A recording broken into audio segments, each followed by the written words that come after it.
Hay momentos en la historia en los que la supervivencia de un hombre desafía toda explicación lógica. Momentos en los que los testigos juran lo que vieron, pero nadie puede entender cómo ocurrió. En una plantación remota de Georgia, en 1847, un rico terrateniente llamado barón Wilhelm Vanir ideó lo que creía que sería el castigo perfecto para un esclavo que lo había avergonzado frente a distinguidos invitados. El plan era simple, brutal e infalible. Encerrar al hombre dentro de un corral reforzado junto a 6 de los toros más agresivos de la propiedad. Toros que habían corneado hasta la muerte a 3 hombres en los últimos 2 años. Toros que atacaban cualquier cosa que se moviera. El barón dio órdenes explícitas. El esclavo permanecería allí durante 3 días sin comida ni agua. Si sobrevivía, obtendría su libertad, aunque nadie esperaba que resistiera siquiera 3 horas. Lo que ocurrió después se convirtió en el misterio más perturbador en la historia del condado. Porque cuando abrieron el corral 72 horas más tarde, el esclavo salió caminando ileso. Y detrás de él, los 6 toros lo siguieron como perros obedientes. No solo lo siguieron, se negaban a apartarse de su lado. Se volvieron dóciles, casi protectores. Y en el plazo de 2 semanas, 14 toros más de propiedades vecinas comenzaron a aparecer en las puertas de la plantación, tranquilos y sumisos, buscando una sola cosa, estar cerca de ese hombre. 20 toros, todos siguiéndolo, todos transformados. El barón nunca volvió a hablar del asunto. 3 meses después, fue hallado muerto en su estudio, con la puerta cerrada por dentro, el rostro congelado en una expresión de terror absoluto. Y el esclavo desapareció. Esa misma noche, sin llevarse nada consigo, excepto, según 7 testigos, una procesión de 20 toros que caminaban en silencio tras él hacia la oscuridad de los bosques de Georgia.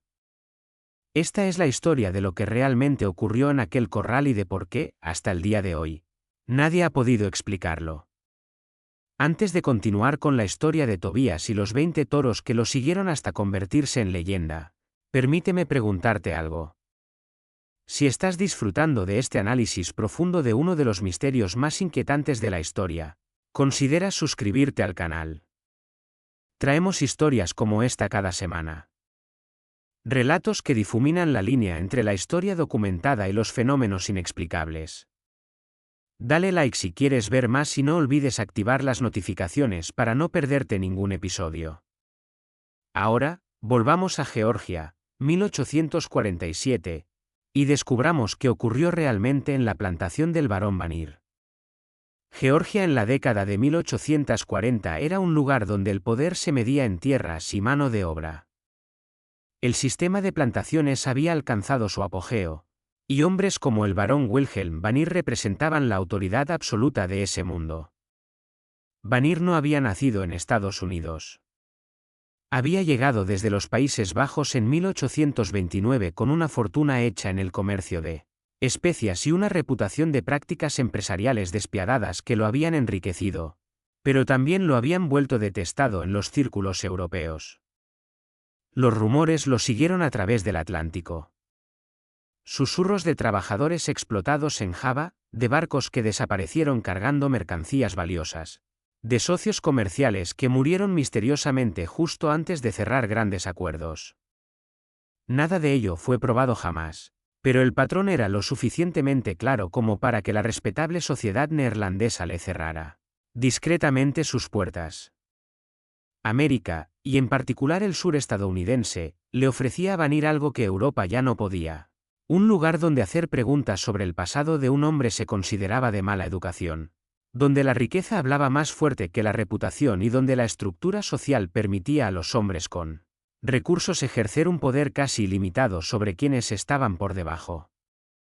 Compró una extensa propiedad cerca del pueblo de Valdosta, en el sur de Georgia, y la transformó en una de las plantaciones de algodón más rentables de la región. La finca abarcaba casi 3.000 acres de tierras agrícolas de primera calidad, bordeadas por densos bosques de pinos al este y por el río Vilacoochee al oeste. Pero Vanir tenía otra obsesión además del algodón, el ganado, específicamente los toros.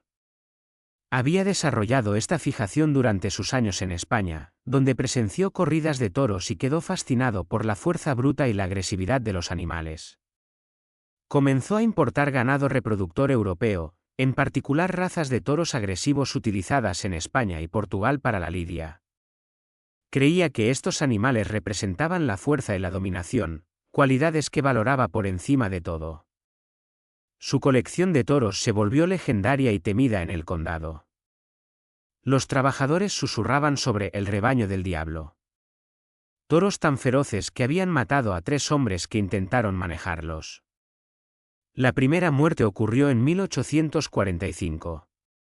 Un trabajador llamado Henry, con experiencia previa en ganado, fue encargado de trasladar uno de los toros a otro corral. El toro, una bestia gris enorme llamada Titán, parecía tranquilo al principio, pero en cuanto Henry entró con la cuerda, Titán embistió. El ataque fue tan repentino y violento que los demás no pudieron reaccionar. Cuando lograron distraer al animal y sacar el cuerpo, Henry ya estaba muerto, el pecho aplastado, varias costillas rotas e incrustadas en los pulmones. La segunda muerte ocurrió 6 meses después. Un joven llamado Peter, de apenas 20 años, recibió la orden de alimentar a los toros. Introducía el alimento por una rendija del cercado cuando uno de los toros, una bestia negra llamada Goliat, logró meter la cabeza y atrapó el brazo de Peter con las mandíbulas. Tiró con tal fuerza que lo estrelló contra la valla, dislocándole el hombro y rompiéndole el brazo en 3 partes. En el caos, Peter cayó y se golpeó la cabeza contra un poste. Murió 2 días después sin recuperar la conciencia. La tercera muerte fue la más perturbadora. Samuel, con más de 15 años de experiencia con ganado, fue encargado de tratar una herida en un toro. Se acercó con cuidado, hablando suavemente, pero al tocar la pata del animal, este estalló en violencia. Lo golpeó con las pezuñas en el pecho y la cabeza. Samuel murió en minutos, con el cráneo fracturado y sangre brotando de sus oídos y nariz. Tras la muerte de Samuel, Vanir reforzó el corral con más barras de hierro y postes más gruesos. Prohibió que cualquier trabajador entrara. Los toros serían alimentados desde fuera, aislados y peligrosos, un monumento a su riqueza y a su poder. La plantación era un mundo cerrado. Más de 200 personas vivían allí, la mayoría esclavizadas. Vanir gobernaba con crueldad calculada. No golpeaba personalmente, delegaba la violencia en un capataz llamado Dalton, mientras él se encargaba del control psicológico, la humillación y el miedo. Entre los esclavizados se encontraba un hombre llamado Tobías, este aislamiento le convenía. Pasaba las tardes solo y los domingos, cuando la mayoría de la población esclavizada se reunía para los servicios religiosos supervisados que Vandermeer permitía, creyendo que una religión controlada mantenía a la gente dócil. Tobías desaparecía en los bosques y regresaba solo después del anochecer. Algunos consideraban ese comportamiento sospechoso. Dalton, el capataz, había interrogado a Tobías en varias ocasiones, exigiéndole saber qué hacía en el bosque. Tobías siempre daba la misma respuesta: caminar, pensar, rezar. No era suficiente para castigarlo. No violaba ninguna norma explícita, pero lo marcaba como alguien a quien vigilar. Marcus, el jefe de los establos, era una de las pocas personas con las que Tobías hablaba con cierta regularidad. Marcus tenía más de 60 años, un hombre que había nacido esclavizado, pero que había comprado su libertad 20 años antes mediante una combinación de salarios ahorrados y un generoso préstamo de un comerciante cuáquero contrario a la esclavitud. Había decidido quedarse en el sur y trabajar por un salario, enviando dinero a familiares que aún permanecían esclavizados, con la esperanza de poder comprar algún día también su libertad. Marcus era un hombre prudente, alguien que había aprendido a navegar las aguas peligrosas de la sociedad sureña sin llamar la atención. En varias ocasiones intentó que Tobías se abriera y contarle más sobre sí mismo. Pero Tobías se mantenía reservado. Lo máximo que Marcus logró fue una única conversación. Una noche, ya tarde, mientras ambos trabajaban en el establo atendiendo a un caballo que había desarrollado una fuerte tos, Marcus dijo, observando cómo Tobías apoyaba la mano sobre el cuello del animal mientras su respiración se calmaba poco a poco. Tienes un don. He estado rodeado de caballos toda mi vida y nunca he visto a nadie con un toque como el tuyo. Tobías guardó silencio durante un largo momento. Luego dijo en voz baja. No es un don. Es comprensión. ¿Comprensión de qué? De que no son tan distintos a nosotros. Sienten miedo. Sienten dolor. Quieren estar a salvo. Si entiendes eso, si lo entiendes de verdad, ellos lo saben. Pueden sentirlo. Marcus asintió lentamente. ¿Dónde aprendiste eso? Tobías lo miró entonces, y Marcus sintió esa incómoda sensación que otros habían descrito, la sensación de ser visto con demasiada claridad. De alguien que lo entendía mejor que yo, dijo Tobías. Alguien que ya no está. No elaboró más, y Marcus no insistió, pero aquella conversación se le quedó grabada. Había algo en Tobías que no encajaba del todo en el mundo en el que vivían. Era demasiado tranquilo, demasiado centrado, demasiado ajeno al miedo en un lugar donde el miedo era la principal herramienta de control. Vanir también había notado el don de Tobías, aunque lo interpretaba de otra manera. Lo veía como una habilidad útil, algo que podía explotarse. Había recurrido a Tobías varias veces para manejar ganado difícil, siempre con éxito. Pero también lo observaba con desconfianza. A Vandermeer no le gustaban las cosas que no podía comprender, y el efecto que Tobías tenía sobre los animales le parecía algo que iba más allá de una simple destreza. Sugería una forma de poder, y Vanir no podía tolerar la idea de que alguien en su plantación poseyera un poder que no proviniera directamente de él. Esa tensión había ido creciendo durante 5 años, silenciosa pero constante. Y entonces ocurrió el incidente que lo cambió todo. El suceso que condujo al castigo de Tobías ocurrió en una cálida tarde de abril de 1847. Vanir organizaba una cena para varios propietarios de plantaciones prominentes de los condados vecinos. Estas reuniones eran importantes para él. Eran oportunidades para exhibir su riqueza, reforzar su posición en la jerarquía social y forjar conexiones comerciales y alianzas políticas. Había planeado esa cena en particular durante semanas, asegurándose de que cada detalle fuera perfecto. La lista de invitados incluía a algunos de los hombres más poderosos del sur de Georgia. Estaba el coronel James Harley, dueño de una plantación el doble de grande que la de Vanir y con conexiones en la legislatura estatal. Estaba Richard Brennan, un acaudalado comerciante que controlaba gran parte del comercio del algodón en la región. Estaba Thomas Fairfax, un abogado que había defendido con éxito a varios propietarios en disputas legales sobre tierras y mano de obra.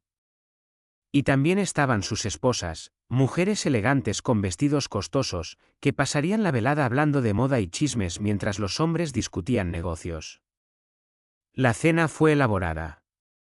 Vanir había ordenado a su cocinera, una mujer esclavizada llamada Ruth, entrenada en Charleston y conocida por su dominio de la cocina francesa, que preparara un banquete: pato asado, venado, pescado fresco del río, verduras de los huertos de la plantación, vinos importados y postres elaborados. El comedor estaba decorado con flores y velas, la plata pulida hasta brillar y las copas de cristal dispuestas con precisión. La velada transcurrió bien. La comida fue elogiada. El vino corrió con generosidad y la conversación fue animada. Vanir presidía la mesa, contando historias de sus viajes por Europa y Asia, burlándose de los abolicionistas del norte y comentando los últimos acontecimientos políticos en Washington. Estaba en su elemento, actuando ante un público que apreciaba su riqueza y su poder. Después de la cena, como era costumbre, los hombres se retiraron al estudio de Vandermeer para tomar brandy y fumar cigarros, mientras las mujeres permanecían en el salón. Fue entonces cuando Vanir cometió su error. Había bebido en exceso, se sentía expansivo y seguro de sí mismo, y decidió mostrar a sus invitados sus preciados toros. «Caballeros», anunció, levantándose y señalando hacia la ventana, Tengo algo que mostrarles que les garantizo que nunca han visto. Los toros más magníficos y peligrosos de toda Georgia, quizás de toda América. Los hombres los siguieron al exterior, llevando sus copas de brandy, riendo y conversando. La noche era agradable, el aire cálido pero no sofocante. Una ligera brisa traía el aroma del jazmín desde los jardines. Cruzaron los terrenos, pasando junto a los barracones de los trabajadores, donde la gente observaba en silencio desde ventanas y puertas. Atravesaron los campos de algodón, donde las plantas apenas comenzaban a brotar, y se dirigieron hacia el extremo oriental de la propiedad, donde se alzaba el corral de los toros. El corral era una estructura imponente, diseñada para contener animales a los que pocos hombres se atreverían a acercarse. La cerca estaba construida con gruesos postes de madera, cada uno enterrado más de 1 metro en el suelo y reforzado con barras de hierro. Los postes estaban colocados tan juntos que ni siquiera un toro decidido podría forzar el paso. La puerta era igual de formidable, hecha de madera pesada y asegurada con múltiples cadenas y cerraduras de hierro. Dentro del corral, de aproximadamente 18 por 12 metros, 6 toros se movían bajo la luz menguante.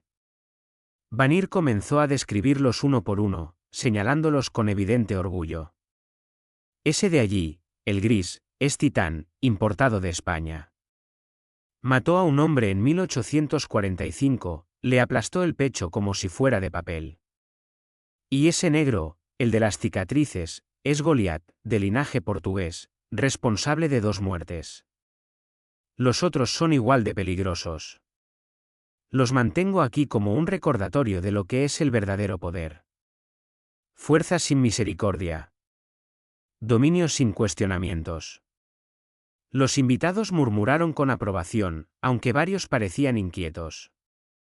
Eran hombres que comprendían la violencia y el poder, pero había algo perturbador en mantener animales tan peligrosos sin otro propósito práctico que exhibirlos. Mientras Vandermeer continuaba su explicación, Goliat comenzó a mostrar signos de agitación. El enorme toro negro empezó a escarbar el suelo, resoplando y sacudiendo la cabeza. Luego cargó contra la cerca, estrellándose contra ella con una fuerza tremenda. El impacto fue tan violento que toda la estructura se sacudió y varios invitados retrocedieron instintivamente. Vandermeer rió, claramente complacido por la reacción. No se preocupen, caballeros. La cerca es sólida. Estas bestias pueden lanzarse contra ella todo el día y no la romperán. La mandé construir específicamente para contenerlas. Goliat cargó de nuevo, y esta vez los otros toros se unieron, todos arremetiendo contra la cerca, bramando con furia. El sonido era ensordecedor, un coro de rabia animal que resonó por toda la plantación. Los invitados ya no sonreían. Incluso Vandermeer parecía ligeramente preocupado, aunque intentaba ocultarlo. Están más agitados de lo habitual, dijo, alzando la voz para hacerse oír. Tal vez sienten la presencia de tanta gente. Y entonces, como si fuera una señal, apareció Tobías. Había estado trabajando en el establo, situado a unos 50 metros del corral. Había oído el alboroto y se acercó para investigar, pensando que quizá alguno de los caballos se había asustado por el ruido. Llevaba un cubo de alimento, la ropa de trabajo cubierta de polvo y una expresión neutra. En el momento en que Tobías se acercó a menos de 6 metros del corral, todo cambió. Los toros se detuvieron. No de forma gradual ni lenta. Simplemente se detuvieron, como si alguien hubiera accionado un interruptor. Goliat, que estaba en plena embestida, clavó las pezuñas en el suelo y quedó completamente inmóvil. Los demás hicieron lo mismo. Los bramidos cesaron. El único sonido era la brisa vespertina entre los pinos. El silencio resultó más inquietante que el ruido anterior. Los 6 toros se giraron para mirar a Tobías. No se acercaron. No mostraron agresividad. Simplemente permanecieron allí, observándolo con lo que solo podía describirse como una atención concentrada. Su respiración se calmó, sus cuerpos se relajaron. Era como si hubieran olvidado la cerca, olvidado a los hombres al otro lado. Olvidado todo excepto la presencia de esa única persona. Vandermeer miró fijamente a Tobías, su rostro oscureciéndose. Los invitados alternaban la mirada entre Tobías y los toros, confundidos y fascinados. El coronel Harley, que había bebido más brandy que los demás y se sentía audaz, soltó una risa nerviosa. Bueno, varón, parece que su esclavo tiene más control sobre sus toros que usted. Tal vez debería dejar que él les dé el recorrido. Lo dijo como una broma, un comentario ligero para aliviar la tensión. Pero en el instante en que las palabras salieron de su boca, el ambiente cambió. La expresión de Vandermeer pasó de la confusión a algo más oscuro. Humillación mezclada con ira. Los demás invitados guardaron silencio de inmediato, percibiendo que algo había salido mal. Vandermeer se volvió lentamente hacia Harley. «Ah, sí», dijo en voz baja. Su tono era calmado, pero tenía un filo que incomodó a todos. Harley, dándose cuenta de su error, intentó rectificar. «No quise ofenderlo, varón. Solo comentaba el efecto notable que su hombre parece tener sobre los animales. Es realmente impresionante, pero el daño ya estaba hecho». Vanir había sido humillado delante de sus iguales. Su autoridad había sido cuestionada, su poder disminuido, y además había sido avergonzado por un esclavo, alguien que debía estar por debajo de toda consideración. Aquello era intolerable. Vandermeer miró a Tobías, que se había quedado inmóvil, comprendiendo de inmediato que algo terrible acababa de ponerse en marcha. El rostro de Tobías permanecía neutro, pero en sus ojos apareció un destello de algo distinto. No era exactamente miedo, sino reconocimiento. Sabía lo que venía. «Tobías», dijo Vandermeer, con la voz resonando en el espacio que los separaba. «Ven aquí». Tobías dejó el cubo en el suelo y caminó lentamente hacia el grupo de hombres. Mantenía la mirada baja y una postura sumisa, interpretando el papel que se esperaba de él. Pero todos los que observaban podían sentir que era una actuación, que bajo la superficie Tobías era algo distinto de lo que aparentaba.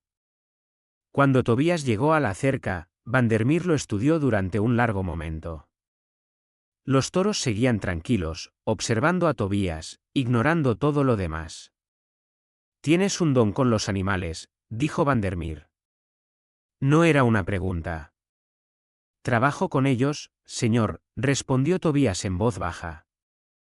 «He aprendido sus costumbres». «¿Has aprendido sus costumbres?», repitió Vandermeer con un tono burlón. «¡Qué modestia! El coronel Harley parece pensar que tienes más control sobre mis toros que yo». «¿Qué opinas de eso?». Tobías no respondió. No existía una respuesta segura a esa pregunta. Vandermeer sonrió, pero la sonrisa no alcanzó sus ojos. «Creo que deberíamos poner a prueba esa teoría. Creo que deberíamos ver cuánta autoridad tienes realmente».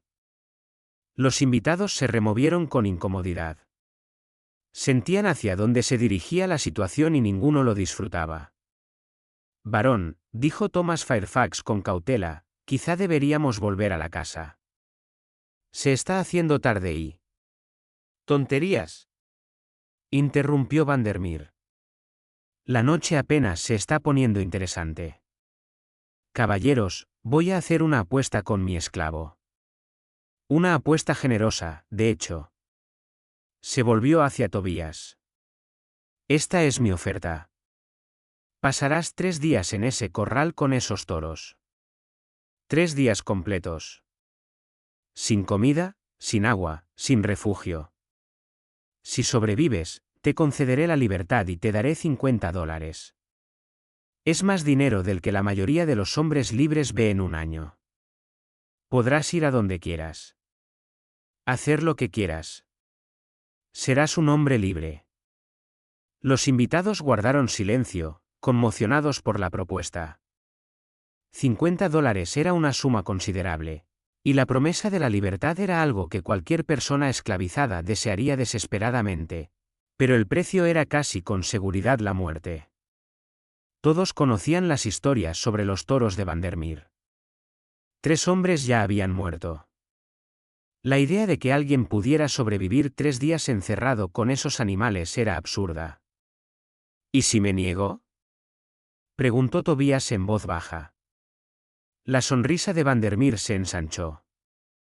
Entonces asumiré que mentías sobre tu don. Que no eres nada especial. Solo otro esclavo que tuvo suerte unas cuantas veces. Y te venderé a una plantación en Alabama. He oído que allí trabajan a su gente muy duro. Mucho más que yo. Probablemente no durarías ni un año. Era una trampa, y todos lo sabían. Si Tobías se negaba, sería castigado. Si aceptaba, casi con certeza moriría. Pero había una tercera posibilidad, una que Vandermeer no había considerado. Tobías podría sobrevivir. Y si lo hacía, Vandermeer estaría obligado a cumplir su palabra delante de testigos o arriesgarse a perder prestigio entre sus iguales. Tobías miró a los toros, que seguían tranquilos dentro del corral, observándolo. Luego volvió la mirada hacia Vandermeer. Acepto, dijo. La sonrisa de Vandermeer vaciló por un instante, como si no hubiera esperado que Tobías aceptara tan fácilmente, pero se recompuso enseguida. Excelente. Comenzaremos mañana al amanecer. Quiero que toda la plantación sea testigo. Será educativo. Los invitados regresaron en silencio a la casa principal. La velada había tomado un giro oscuro, y ninguno se sentía cómodo con lo que acababan de presenciar, pero tampoco ninguno habló para detenerlo. Era propiedad de Vandermeer, su esclavo, su decisión. Intervenir habría significado cuestionar su autoridad, y ninguno estaba dispuesto a hacerlo. Esa noche, la noticia se propagó rápidamente por la plantación. Los trabajadores se reunieron en pequeños grupos, susurrando, especulando. Algunos pensaban que Tobías era valiente. Otros, que era un necio. Unos pocos creían que podría sobrevivir, aunque no sabían explicar por qué lo creían. Marcus, el jefe de los establos, buscó a Tobías en la pequeña habitación junto al establo. No tienes que hacer esto, le dijo. Podemos encontrar la manera de sacarte de aquí. Hay personas que ayudan a los fugitivos. Conozco algunos nombres, algunos lugares. No, respondió Tobías con calma. Huir solo empeoraría las cosas para mí y para todos los demás. Vandermeer descargaría su ira sobre ustedes. Luego añadió.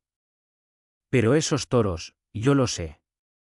Desde el momento en que llegué aquí supe que algo así acabaría ocurriendo.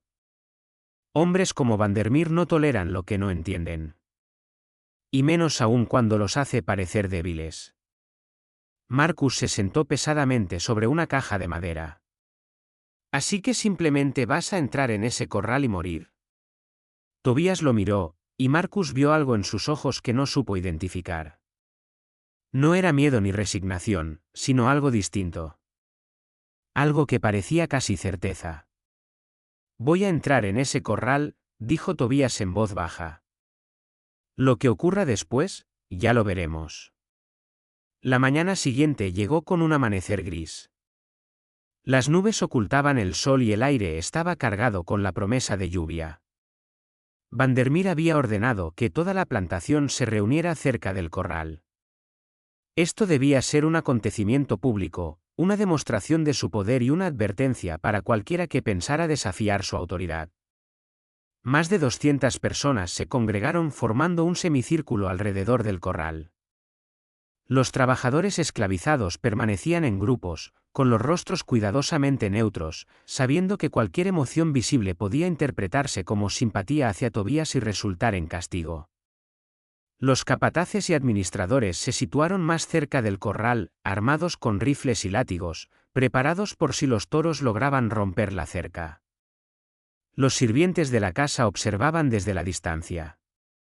Incluso Margaret había salido, de pie en la galería con su doncella personal, el rostro pálido. Vandermeer se colocó directamente frente a la puerta del corral, vestido con sus mejores ropas, como si se tratara de una ocasión formal. A su lado estaba Dalton, sosteniendo las llaves de las cerraduras. Varios de los invitados de la noche anterior se habían quedado y permanecían cerca, incómodos pero sin atreverse a marcharse. Tobías fue llevado al frente por dos capataces. Vestía la misma ropa sencilla de trabajo de la noche anterior. Pantalones de lona, camisa de algodón áspero, botas gastadas. Tenía las manos libres. Miró el corral, a los toros moviéndose inquietos dentro, y luego a Vandermeer. 3 días, anunció Vandermeer en voz alta. 72 horas. Si sobrevives, sales libre con $50 en el bolsillo. Si mueres, se encogió de hombros. Bueno, deberías haber sido más cuidadoso con mis toros. Algunos capataces rieron, pero el sonido fue forzado. La mayoría permaneció en silencio. Vandermeer asintió a Dalton, que avanzó y comenzó a abrir la puerta. Las cadenas traquetearon al ser retiradas, resonando en la quietud matinal. La puerta se abrió con un chirrido. Adelante, dijo Vandermeer. Tobías avanzó sin vacilar. Cruzó la puerta y entró en el corral con movimientos tranquilos y deliberados. En cuanto estuvo dentro, Dalton cerró la puerta y volvió a colocar las cadenas. Durante los primeros minutos, no ocurrió nada. Los toros, que se habían estado moviendo, se detuvieron y se giraron para mirar a Tobías. Él permanecía cerca del centro del recinto, sin moverse, apenas respirando. Tenía los ojos cerrados y los brazos colgando a los costados. Parecía un hombre en oración o en meditación. La multitud observaba en un silencio absoluto. Entonces Goliat, el enorme toro negro que había matado a 2 hombres, comenzó a moverse. Bajó la cabeza, escarbó el suelo, tensó los músculos. La multitud contuvo el aliento. Goliat cargó. Pero justo cuando estaba a punto de embestir, Tobías abrió los ojos, alzó una mano y emitió un sonido. No era una palabra ni una canción, sino algo intermedio. Goliat se detuvo. A 3 pies de Tobías. Inmóvil. Respirando con fuerza. El silencio estalló en murmullos de asombro. Y aquello, solo era el comienzo. Los trabajadores del extremo oriental de la plantación, cerca del límite con la propiedad vecina, informaron haber oído sonidos extraños. Mugidos de toros, pero no agresivos ni de angustia. Sonaban casi como llamadas, como si los toros se estuvieran comunicando entre sí a distancia. Para el mediodía, los informes se habían vuelto más concretos. Toros de la plantación vecina, propiedad de un hombre llamado Hutchinson, habían roto su cerca y se dirigían hacia la propiedad de Vandermeer. No corrían, no iban en estampida, caminaban con determinación, como atraídos por algo a lo que no podían resistirse. El propio Hutchinson llegó a las puertas de Vandermeer alrededor de las 2 de la tarde, furioso y confundido. «Tu hombre ha hecho algo a mis toros», gritó a los guardias. «Rompieron una cerca reforzada y vienen hacia aquí. Quiero saber qué demonios está pasando». Se envió aviso a Vandermeer, que acudió a las puertas con un aspecto aún peor que el de aquella mañana. Cuando Hutchinson explicó lo sucedido, el rostro de Vandermeer se quedó blanco. «¿Cuántos toros?», preguntó. 5, respondió Hutchinson, 5 de mis mejores sementales. Simplemente se fueron. Atravesaron la cerca como si no existiera. Y se dirigen hacia tu propiedad. Hacia ese corral donde tienes encerrado a tu esclavo. ¿Qué les hizo? Vandermeer no tuvo respuesta. Ordenó a sus capataces que intentaran interceptar a los toros para hacerlos regresar a la propiedad de Hutchinson. Pero cuando los capataces encontraron a los animales, 5 enormes toros caminando en un grupo suelto a través del bosque de pinos, no lograron desviarlos. Los toros ignoraron los gritos y los latigazos. Simplemente siguieron caminando, con la mirada fija en algo a lo lejos, algo que solo ellos podían ver. A última hora de la tarde, los 5 toros habían llegado a la plantación de Vandermeer y estaban de pie frente a las puertas, tranquilos y pacientes, esperando. Los trabajadores intentaron acercarse para guiarlos y alejarlos, pero los toros no se movieron. Simplemente permanecieron allí, con toda su atención centrada en el corral distante donde Tobías seguía encerrado. Y no estaban solos. A lo largo de la tarde y la noche, llegaron más toros. 3 de una plantación al sur, propiedad de un hombre llamado Crawford. 4 de una propiedad al oeste perteneciente a una viuda llamada la señora Pembroke. 2 de una pequeña granja al norte. Venían de distintas direcciones, de distintas propiedades, pero todos terminaban en el mismo lugar, de pie frente a las puertas de Vandermeer, esperando. Al caer la noche, 14 toros de propiedades vecinas se habían reunido. Permanecían en un grupo suelto. Sin pelear entre ellos, sin mostrar agresividad alguna, simplemente esperando. Y cada uno de ellos miraba en la misma dirección, hacia el corral donde Tobías estaba sentado, rodeado por los 6 toros originales de Vandermeer. Los dueños de las plantaciones cuyos toros habían desaparecido estaban furiosos. Llegaron a la propiedad de Vandermeer exigiendo explicaciones, exigiendo compensación, exigiendo que hiciera algo para devolverles sus animales. Pero Vandermeer no tenía explicaciones que ofrecer. Permanecía de pie en su veranda, observando a los toros reunidos, con el rostro convertido en una máscara de confusión y miedo. No lo sé, repetía una y otra vez. No sé cómo está ocurriendo esto. Los otros dueños de plantaciones no le creían. Lo acusaron de usar algún tipo de cebo, alguna técnica para atraer a sus toros. Estallaron discusiones. Se lanzaron amenazas. La estructura social que parecía tan sólida apenas unos días antes comenzaba a resquebrajarse. Y en el centro de todo estaba un solo hombre, sentado en un corral con 6 toros, sin hacer nada más que existir. Esa noche, Vandermeer no durmió en absoluto. Caminó de un lado a otro de su estudio, bebiendo brandy, mirando por la ventana hacia el corral distante. Los sirvientes de la casa informaron que lo oían hablar solo, su voz subiendo y bajando, a veces furiosa, a veces desesperada. Alrededor de la medianoche, Margaret finalmente se abrió paso hasta el estudio, ignorando sus órdenes de que lo dejara solo. Wilhelm, dijo con voz firme, tienes que detener esto. Deja ir al hombre. Cumple tu palabra. Concédele la libertad y deja que todo termine. Vandermeer se giró para mirarla y ella retrocedió, asustada por la expresión de su rostro. ¿Dejarlo ir? Dijo él, con la voz apenas por encima de un susurro. ¿Dejarlo ir? ¿No entiendes lo que está pasando? Me los está quitando. Me está quitando mis toros. Está quitando toros de otras propiedades. Está haciendo algo que no debería ser posible. Y si lo dejo ir, si admito que él es así, entonces todos lo sabrán. Todos sabrán que un esclavo me derrotó, que fui impotente frente a él.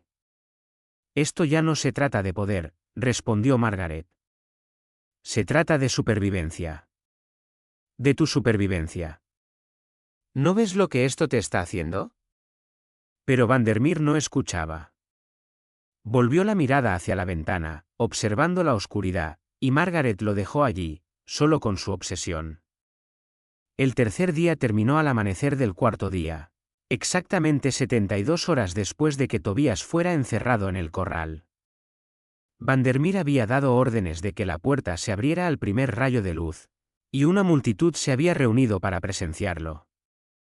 Los trabajadores esclavizados, los capataces, varios de los dueños de las plantaciones vecinas cuyos toros habían desaparecido, e incluso algunos habitantes del pueblo que habían oído las historias y viajado hasta allí para ver el desenlace. Vandermeer se situó al frente de la multitud, flanqueado por Dalton y 4 capataces armados. Les había ordenado estar preparados para cualquier cosa. Si los toros cargaban cuando se abriera la puerta, debían disparar. Si Tobías intentaba escapar, debían detenerlo. El rostro de Vandermeer estaba pálido y demacrado, los ojos enrojecidos por la falta de sueño, las manos temblándole ligeramente. Cuando el sol comenzó a elevarse, tiñendo el cielo de tonos rosados y dorados, Dalton avanzó y empezó a abrir la puerta. Las cadenas traquetearon al retirarlas, el sonido resonando en el silencio de la mañana. La multitud contuvo el aliento. La puerta se abrió. Durante un momento, no ocurrió nada. Luego Tobías se levantó lentamente, sacudiéndose el barro de la ropa. Los 6 toros se levantaron con él, moviéndose en perfecta sincronía, sus enormes cuerpos desplegándose con una gracia sorprendente. Tobías miró la puerta abierta, luego a los toros y después a la multitud que lo observaba. Caminó hacia la salida, con movimientos tranquilos y deliberados. Los toros lo siguieron, no de forma agresiva ni frenética. Simplemente caminaron detrás de él, con la cabeza baja y los ojos fijos en su espalda. Salieron por la puerta en fila, Goliat primero, luego los demás, y se acomodaron en un semicírculo suelto detrás de Tobías. La multitud retrocedió instintivamente, abriendo un amplio pasillo. Nadie habló. Nadie se movió. Solo observaron cómo Tobías salía del corral y entraba en la luz de la mañana, con 6 toros enormes siguiéndolo como perros obedientes. Tobías se detuvo a unos pasos de Vandermeer. Los 2 hombres se miraron, y durante un largo instante ninguno habló. La expresión de Tobías era ilegible. No había ira, ni triunfo, ni miedo. Solo conocimiento, como si entendiera algo que Vandermeer jamás comprendería. Algo fundamental sobre la naturaleza del poder y el control, y sobre lo que significa conectar de verdad con otro ser vivo. Vandermeer fue el primero en apartar la mirada, girando la cabeza bruscamente. «Sáquenlo de mi propiedad», murmuró a Dalton. «Ahora». Pero antes de que nadie pudiera moverse, un sonido se elevó desde la dirección de las puertas, un mugido profundo y resonante. Los 14 toros reunidos de las propiedades vecinas estaban llamando, sus voces resonando por toda la plantación, y luego comenzaron a moverse. Caminaron a través de las puertas abiertas, pasando junto a los guardias confundidos, junto a la multitud reunida, dirigiéndose directamente hacia Tobías. Cuando llegaron hasta él, se detuvieron, formando un círculo mayor alrededor de él y de los 6 toros originales. 20 toros en total, todos tranquilos, todos concentrados en un solo hombre. La multitud estalló en murmullos y exclamaciones de asombro. Los dueños de las plantaciones vecinas, que habían venido a recuperar sus toros, miraban incrédulos. Aquello era imposible. Los toros no se comportaban así. No formaban grupos de ese modo. No seguían a una persona de esa manera. No mostraban ese tipo de comportamiento coordinado. Vandermeer dio un paso atrás, el rostro blanco. «Deténganlo», dijo débilmente. «No dejen que se vaya con esos animales. No son suyos. Son míos, de Hutchinson, de Crawford, de... Se pertenecen a sí mismos», dijo Tobías en voz baja, hablando por primera vez desde que había salido del corral. Su voz era tranquila, pero se proyectaba con claridad sobre la multitud. «Siempre ha sido así. Solo que usted nunca lo entendió». El rostro de Vandermeer se torció de rabia. «Eres un esclavo. No posees nada. No eres nada. Esos toros son propiedad, igual que tú». Tobías lo miró con algo que podría haber sido compasión. «Yo era propiedad», dijo. «Usted me prometió la libertad si sobrevivía 3 días. Sobreviví. Así que ahora soy libre. Y estos toros», hizo un gesto hacia los animales que lo rodeaban, «han tomado su decisión. Dispárenle», gritó de repente Vandermeer, girándose hacia los capataces armados. «Dispárenle y dispersen a esos toros». Pero ninguno de los capataces se movió. Se miraron unos a otros con nerviosismo, pero nadie levantó el arma. La visión de 20 toros enormes, en perfecta calma alrededor de un solo hombre, era demasiado extraña. Demasiado inquietante. Interferir se sentía mal, como si hacerlo fuera a romper alguna ley natural que no comprendían. Dalton dio un paso adelante, con la voz baja. Señor, hizo una promesa delante de testigos. Si rompe esa promesa ahora, su palabra no valdrá nada. Todos los hombres aquí sabrán que no se puede confiar en usted. Vandermeer miró a la multitud, a los dueños de las plantaciones vecinas, a sus propios trabajadores que habían sido testigos de su promesa. Estaba atrapado. Si cumplía su palabra, perdía prestigio por permitir que un esclavo lo derrotara. Si la rompía, lo perdía al demostrarse indigno de confianza. No había salida que no dañara su reputación y autoridad. Finalmente, sus hombros se desplomaron. Está bien, dijo, apenas audible.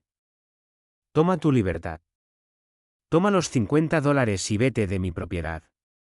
No quiero volver a verte jamás. Tobías asintió lentamente. Necesitaré el dinero y un documento por escrito, dijo.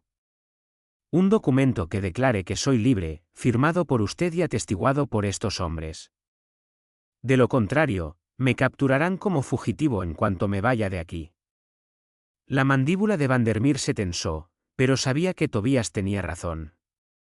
Dalton, dijo. Prepare los papeles y entréguele su dinero. Se tardó casi una hora en preparar todo. El secretario personal de Vandermeer fue llamado para redactar un documento formal de manumisión declarando que Tobías quedaba liberado de la esclavitud y recibía $50 como pago por servicios prestados. Vandermeer lo firmó con mano temblorosa y 3 de los dueños de plantaciones vecinas firmaron como testigos, con expresiones que iban de la confusión a la fascinación.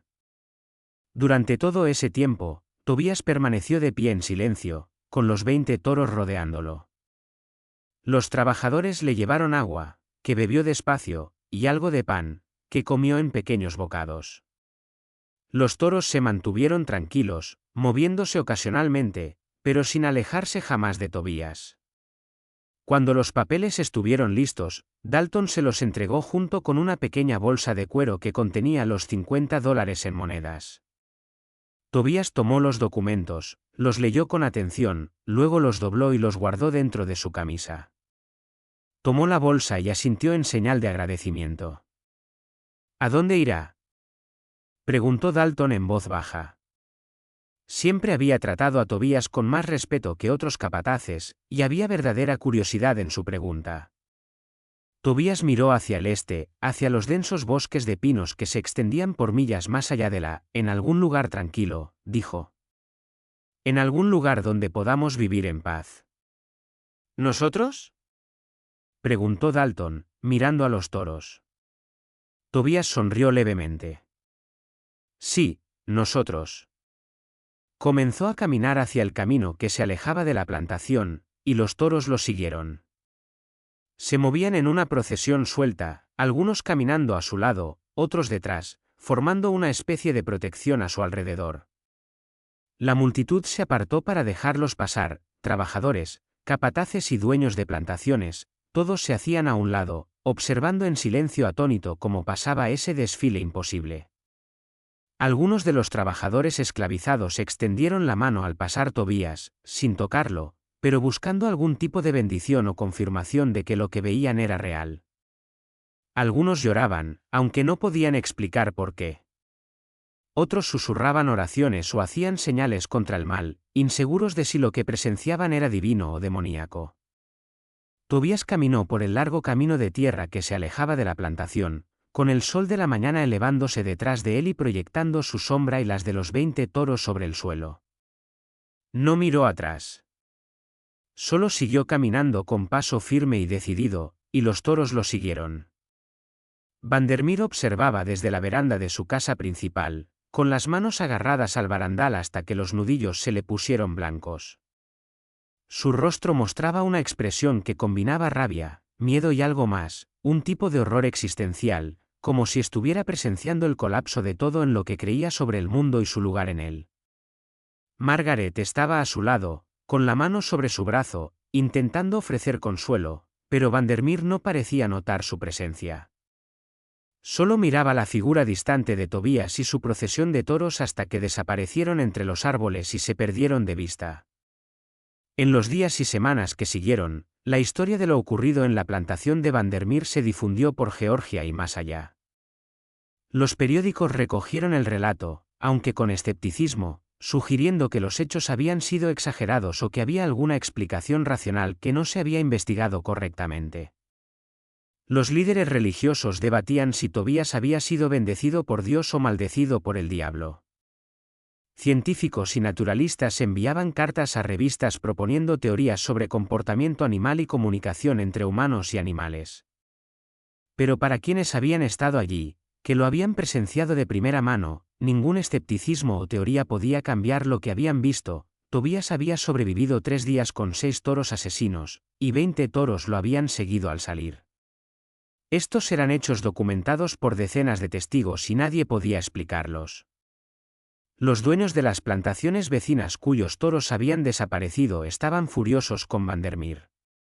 Exigían compensación por sus animales perdidos, alegando que él los había atraído o que su esclavo había usado algún truco para robárselos. Vandermeer se negó a pagar, insistiendo en que no tenía nada que ver y que los toros se habían ido por su propia voluntad. Las disputas derivaron en demandas legales que se prolongaron por años, drenando las finanzas de Vandermeer y destruyendo sus relaciones con sus pares. Las consecuencias sociales fueron aún peores. La reputación de Vandermeer quedó destrozada. La historia de cómo un esclavo lo había derrotado, sobrevivido a su castigo y salido libre seguido por 20 toros se convirtió en motivo de burla y chismes en toda la región. Otros dueños de plantaciones comenzaron a cuestionar su juicio, su autoridad, su competencia. Se redujeron las invitaciones a reuniones sociales. Los negocios fracasaban. Se volvió un hombre aislado, que había perdido el respeto de sus pares. Pero los efectos más graves fueron psicológicos. Vandermeer se obsesionó con entender lo ocurrido. Pasaba horas en su estudio leyendo libros sobre comportamiento animal, religiones africanas y prácticas populares, cualquier cosa que pudiera explicar el don de Tobías. Consultaba con personas que antes habría desestimado como charlatanes, curanderos, hechiceros, predicadores itinerantes que afirmaban tener conocimientos sobrenaturales. Quería respuestas, necesitaba respuestas, pero no llegaban. Su comportamiento se volvió cada vez más errático. Los trabajadores informaban verlo caminando por los terrenos de noche, con un farol, murmurando para sí mismo. Se quedaba horas junto al corral vacío donde Tobías había estado, mirando el suelo como buscando alguna pista escrita en el barro. Dejó de dormir regularmente, de comer adecuadamente, de mantener la fachada de control que había definido su persona pública. Margaret trató de ayudarlo, intentando convencerlo de dejarlo ir, de seguir adelante. Pero Vandermeer no podía. Había construido toda su identidad alrededor de la idea de control, control sobre su propiedad, sus trabajadores, sus animales, su mundo. Y Tobías había destrozado esa ilusión por completo. Si un solo hombre podía hacer lo que Tobías había hecho, si el orden natural podía alterarse tan fácilmente, ¿qué decía eso sobre el poder de Vandermeer? ¿Qué decía sobre todo el sistema en el que había basado su vida? La productividad de la plantación cayó drásticamente. Los trabajadores susurraban que la tierra misma se había vuelto contra Vandermeer, que los cultivos fallaban en campos que siempre habían sido fértiles. Los caballos se volvieron nerviosos y difíciles de manejar. Incluso los perros parecían inquietos, ladrando sin motivo, rehusando entrar a ciertas áreas de la propiedad. Ya fueran problemas reales o imaginarios, producto de la falta de atención de Vandermeer o simplemente mala suerte, contribuyeron a la sensación de que algo fundamental se había quebrado. Unas 6 semanas después de la partida de Tobías, un predicador itinerante pasó por Valdosta y se detuvo en una taberna. donde contó una historia extraña a quien quisiera escuchar. Afirmó que mientras viajaba por los bosques del sur de Georgia, encontró a un hombre viviendo en un claro profundo en el bosque. El hombre estaba rodeado de toros. El predicador contó al menos 20, que vivían juntos en lo que solo podía describirse como armonía. Los toros pastaban en paz, dijo, con las manos temblando mientras relataba la historia, y el hombre se movía entre ellos sin temor. Intenté acercarme para ofrecer guía cristiana, pero el hombre me miró con ojos que parecían atravesarme, y sentí un desasosiego tan abrumador que me di la vuelta y huí. No era natural. Ese hombre no estaba bien. Y esos toros me observaban como si lo protegieran, como si mataran por él si lo pidiera. Cuando Vandermeer escuchó esta historia, que corrió rápido como chisme, se convenció de que Tobías practicaba algún tipo de arte oscuro en el bosque. Comenzó a hacer planes para encontrarlo, confrontarlo, para de alguna manera deshacer lo que se había hecho. Hablaba de organizar un grupo de búsqueda, de ofrecer recompensas por información, de obligar a Tobías a explicar sus métodos. Pero esos planes nunca se materializaron. El estado mental de Vandermeer continuó deteriorándose. Comenzó a experimentar lo que describía como visiones, viendo toros parados fuera de sus ventanas por la noche, escuchando su respiración, sintiendo sus ojos sobre él incluso cuando estaba solo en habitaciones cerradas. Su esposa y los sirvientes trataban de convencerlo de que eran alucinaciones, producto del estrés y la falta de sueño.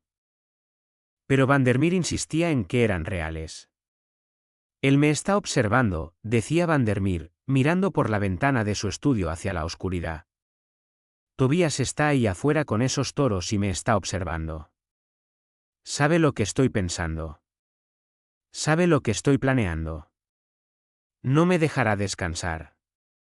3 meses después de la partida de Tobías, en una húmeda noche de julio, el barón Wilhelm Vandermeer se encerró en su estudio. Le dijo a Margaret que no debía ser molestado, que tenía asuntos importantes que atender.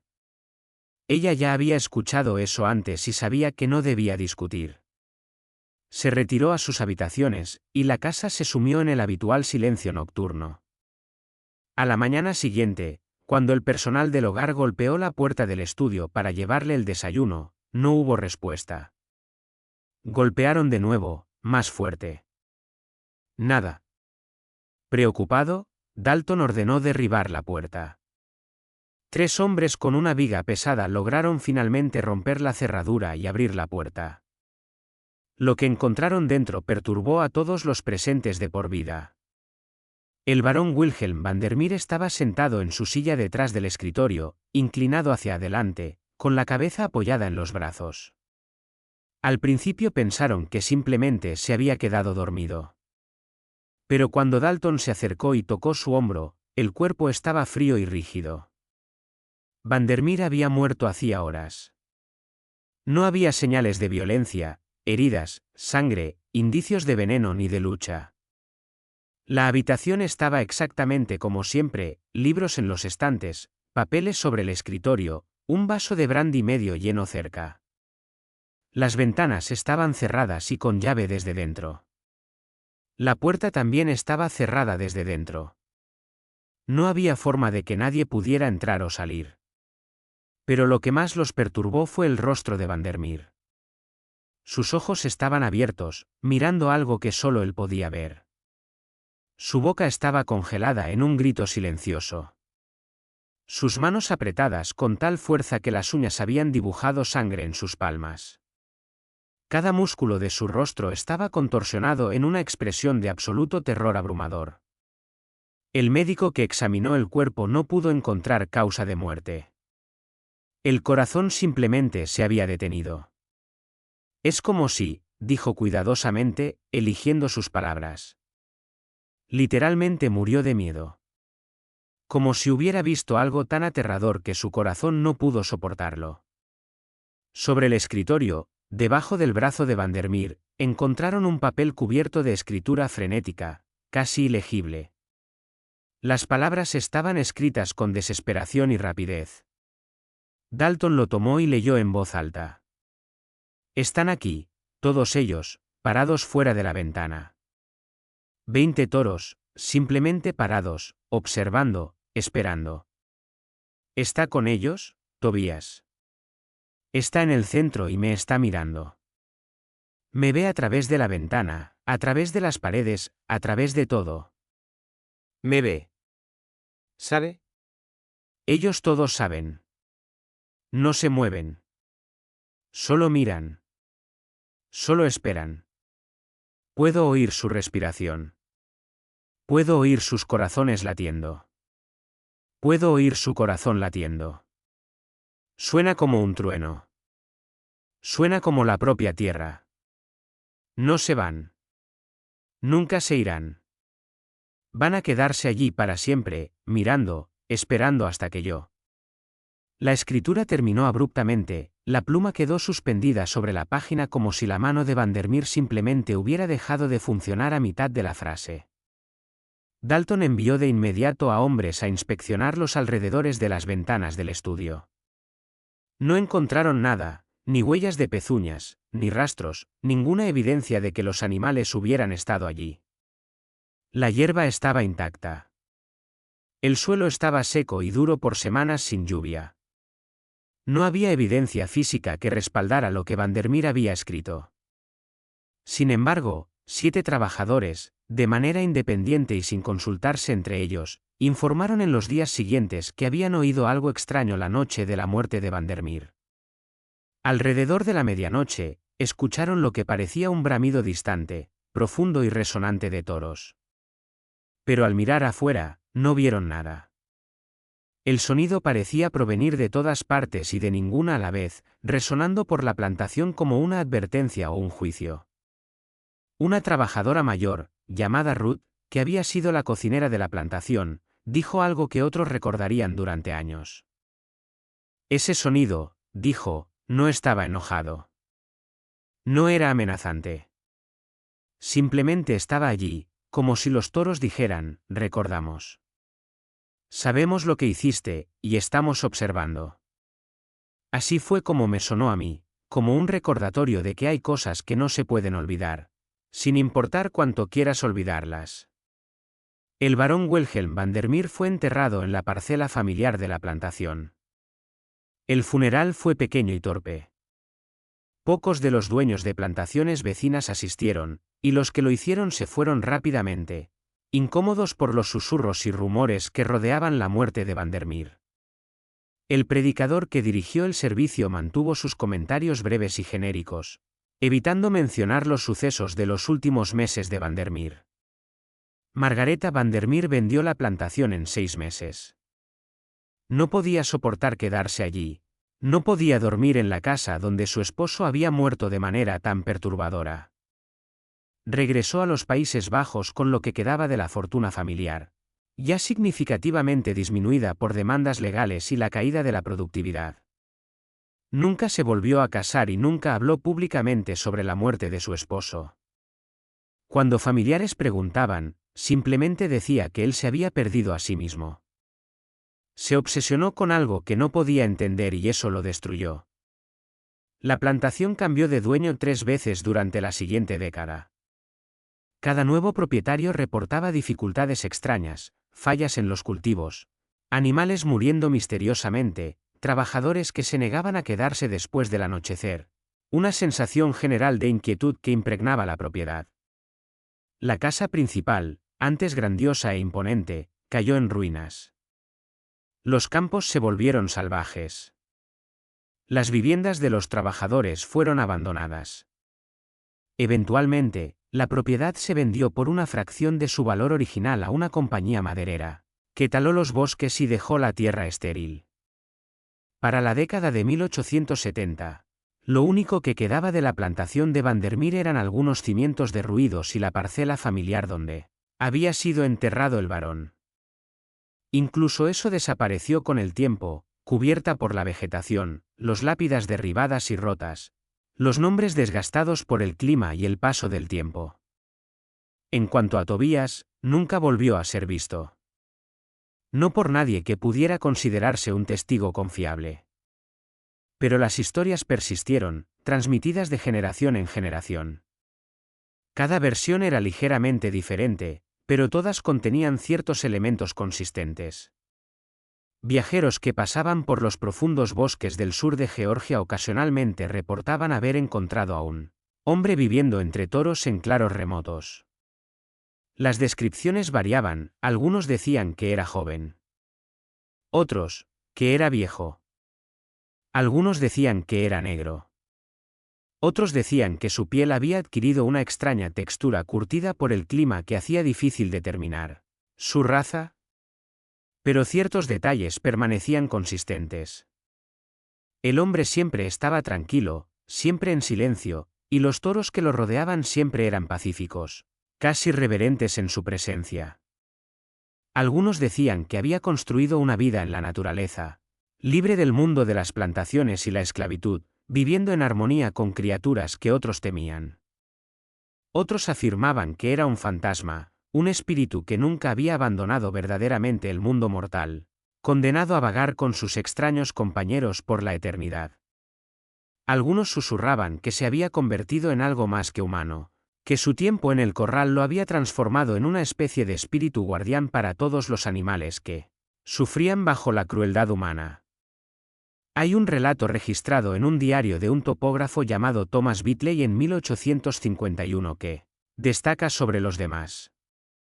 Bitley estaba cartografiando territorios en el interior remoto cuando se topó con un claro que describió como anormalmente perfecto, un círculo de hierba rodeado de bosque denso, como si los árboles mismos hubieran decidido no crecer allí. En el centro del claro vio a un hombre sentado en el suelo con las piernas cruzadas, rodeado de toros. Bitley contó 23 de ellos. El hombre levantó la mirada cuando Bitley se acercó, y Bitley escribió que sintió una compulsión abrumadora de detenerse, de no avanzar más. Sus ojos, escribió, no eran los de alguien que hubiera sufrido. Eran los ojos de alguien que había trascendido el sufrimiento por completo, que había encontrado algo más allá de él.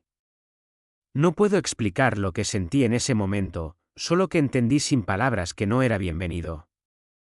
No porque me tuviera rencor, sino porque yo no pertenecía a ese espacio. Era su mundo, y yo solo estaba de paso. Los toros me observaron con la misma atención tranquila, y supe con absoluta certeza que si daba otro paso adelante, me detendrían. No necesariamente con violencia, pero me detendrían. Así que me giré y me fui. Bitley nunca volvió a ese claro, y cuando años después intentó localizarlo usando sus propios mapas, no pudo encontrarlo. Concluyó que el claro nunca había existido o que había dejado de existir en el momento en que se alejó. La historia de Tobías y los 20 toros se convirtió en una leyenda en el sur de Georgia, transmitida de generación en generación. Se contaba de diferentes maneras según quien la relatara y quien la escuchara. Para los esclavizados y sus descendientes, se convirtió en una historia de resistencia y trascendencia, prueba de que incluso en las circunstancias más oscuras, había formas de mantener la dignidad y el poder. Para los sureños blancos, se convirtió en un cuento de advertencia sobre los peligros de subestimar a quienes consideraban inferiores, o en un cuento de fantasmas para asustar a los niños. Pero todos coincidían en una cosa, lo que Tobías había hecho en aquel corral. El entendimiento que había alcanzado con esos animales, era algo que desafiaba toda explicación. Los testigos eran numerosos y creíbles. Los hechos estaban documentados. La muerte del barón Vandermeer se registró en los archivos oficiales del condado. La desaparición de los toros fue confirmada por varios propietarios. Estas cosas ocurrieron. Eran reales. Pero el mecanismo, la razón, la verdad detrás de todo, permanecen ocultos, encerrados en el mismo silencio que Tobías llevó consigo al bosque. Un silencio que 20 toros entendían, pero que ningún humano podría comprender jamás. Al final, nos quedamos con preguntas sin respuesta. ¿Nació Tobías con un don? ¿O aprendió algo en sus años de sufrimiento que otros nunca podrían aprender? ¿Fueron los toros atraídos por instinto o por algo más profundo, un reconocimiento de parentesco, ¿De entendimiento compartido entre criaturas que habían sido quebradas y encerradas? ¿Y que vio el barón Vandermeer en esos últimos momentos antes de que su corazón se detuviera?